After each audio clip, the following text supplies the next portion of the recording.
Hey, what's up, guys? Welcome to my review for the originals, episode 19 up in here, guys. And basically, we are following two of our favorite characters. We're following Cami and Haley.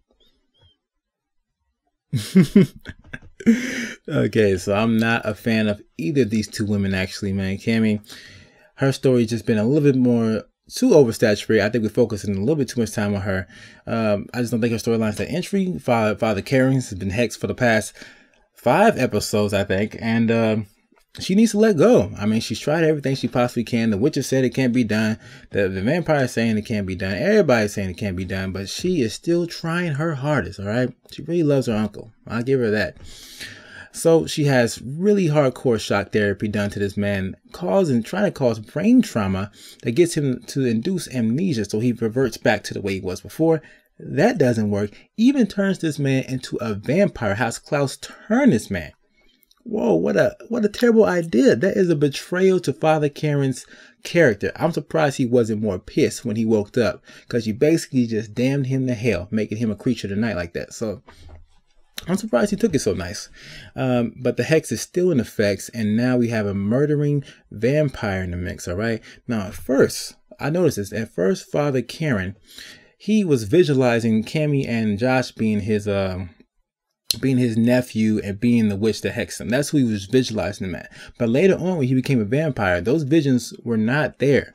He actually saw who Cami was and still attacked her, because while he was attacking her, he's like, "Come on, Cami," and stuff like that, saying her name. So he was aware that that was Cami, and he was still going at her as a vampire. So he was really lost. His mind was truly going there, because that means he's aware of what's going on and he's still choosing to do evil. So no, they definitely have to put that man out of his misery, and it shouldn't have even gotten this far. So but Klaus does allow Marcel to come back to the city for a 24-hour pass so she can console Cami and her grief.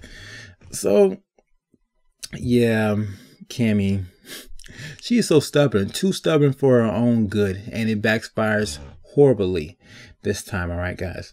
And on the other side of things, we got Haley up in here. Haley and her wolf pack.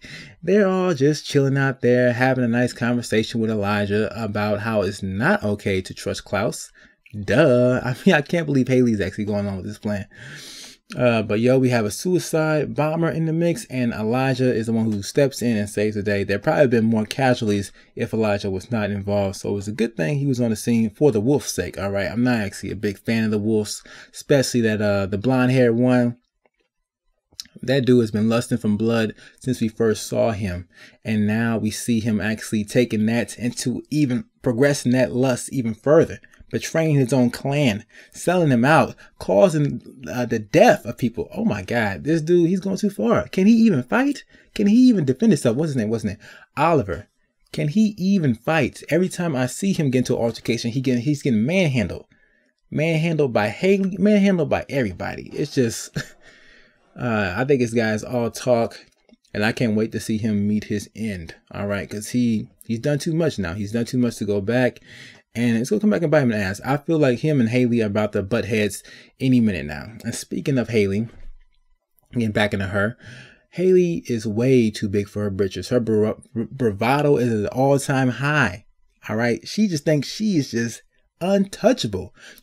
Her plan is to take a wooden stake she just got off a plank of a tree, walk down to Marcel's compound and kill him. Really? Really, Haley? That's what you're going to do all by yourself? Last time I checked, when wolves are in human form, they're not as strong as vampires, okay? So, Haley, you're weak. Unless Klaus's baby is making you stronger than a normal vampire, which I didn't hear anything about that yet, okay? Then you are doing way too much. She heads down there to the vampire club, basically forces Diego to reveal Marcel's location. That whole scene right there, I was just had the WTF all over my face. Like, y'all gonna really let this one person come in here and boss you around? She's in a tomb of vampires. Someone could have knocked the stake out of her hand, pushed it out the door. I mean, you didn't have to kill the girl. You could at least just drove her out of there. But Diego folds, man, like a deck of cards, man. That dude is so wishy-washy. He has no allegiance. He has no loyalty, whatever, man. He keeps on flipping the script every time we see his character. I don't like him. I hope he gets what he deserves too, man. I don't like people who aren't loyal. It's not a good trait. But Marcel actually has a nice conversation with Haley, reveals to her that he actually not the one who's the enemy of the werewolves, man. If he was a true enemy of them, he would have killed him from the start, okay? The wolves have a lot of infighting, which we see right now. We got Oliver over here basically betraying the whole group. They just don't know yet. The wolves have a lot of infighting, and they are just hungry for battle. So he felt the need to, instead of killing them, he enacted the curse on them, okay, as punishment. And, you know, Marcel, he knows how to run a city. Klaus should have never have took the city from him. He had the city running like clockwork, and now the city is running into chaos. All right. And everything that was done last episode, I mean, the kind of conflict that was rising up between Klaus and Elijah has basically diffused itself, because Elijah has basically given Klaus back the grimoire and says that if I got to be on anyone's side, I'd rather be on yours, brother. So who's going to stand against them? Really? So I don't know how this is going to turn out in the upcoming episodes. Who's going to do who? Who are the wolves aiming to kill? Are they trying to get at Marcel? Is that's what they want? They want to get at Marcel? But it's going to be a showdown to see. All right. So we only got a few more episodes left, man. Or the originals up in here. Guys, I want to hear you guys' thoughts about this episode. What do you guys think about this? What's your overall feel of this one? And going here with a like if you enjoy this. It actually does help me out if you hit me with the like button. So I would really appreciate that. And I'm out of here. See y'all later.